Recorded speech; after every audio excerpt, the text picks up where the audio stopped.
While Fallout 4 was a pretty solid game, there wasn't a whole lot to do after you finished the main quest and the handful of side quests. Many players like myself were hoping the new DLC would bring more life back into the game and give us a reason to continue wandering the wasteland. Does Automatron succeed in this regard? Well, let's find out. First off, let's set our expectations accordingly. Automatron is not a major expansion. It's a quest line that gives players some cool loot and the ability to build and customize robots. Players expecting brand new locations to explore are gonna be disappointed. Automatron begins with players receiving a distress signal from a caravan being attacked by the Mechanist robots. Upon arrival, you're recruited to get revenge for the damage he did to the caravan and to prevent any robots from harming the Commonwealth. It's a solid reason to get the player to go on a quest to stop the Mechanists. Early on, you'll get a new robot companion named Ada. She's a relatively well-written companion and introduces the player to the customization. Players can now build a robot crafting station at any settlement and build their own robots. At first, you only have access to the original Fallout robots like Protectron, Sentry Bots, Robo-Brains, and the newest Soltron. By the end of the DLC, you'll be able to do all sorts of creative ideas. Want a robot with a Robo-Brains head, a Sentry Bot's body, a Soltron arms, Mr. Gutsy thruster pack with dual shish kebabs? You can make it.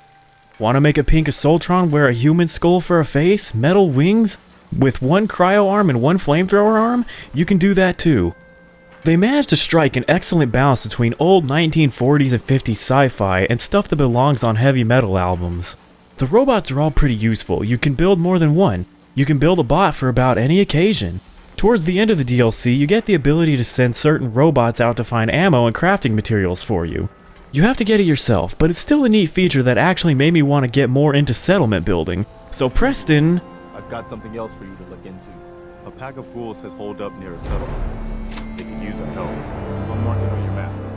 We can use all the support we can get. So see what you can do to help. Well, he'll be happy about something anyways. Automatron introduces two kinds of enemies. Rust Devils are a new kind of raider that specialize in using robots to fight for them. They typically have the more heavy metal looking robots and are a nice challenge. I really like seeing Bethesda introduce unique kinds of raiders. It gives them a bit more variety and personality.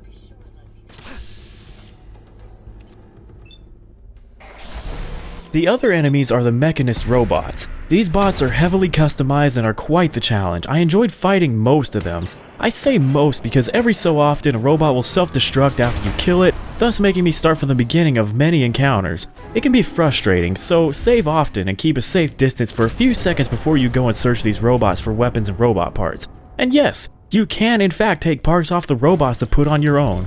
There are a few new weapons in this DLC. You can get some melee weapons that robots use, a Tesla gun that shoots chain lightning. While I didn't use it much on the robot since my other guns were doing more damage, this thing was a blast to use against pretty much everything else.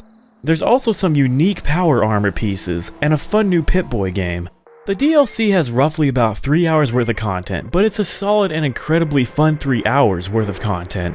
The DLC makes use of old areas in the game and even adds entire new locations within these areas.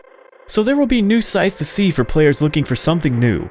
While it doesn't add a ton of new stuff to do, the robot building and the ability to send them to search for items for me makes me want to get more into the crafting of the game, especially with the new crafting DLC coming out next month.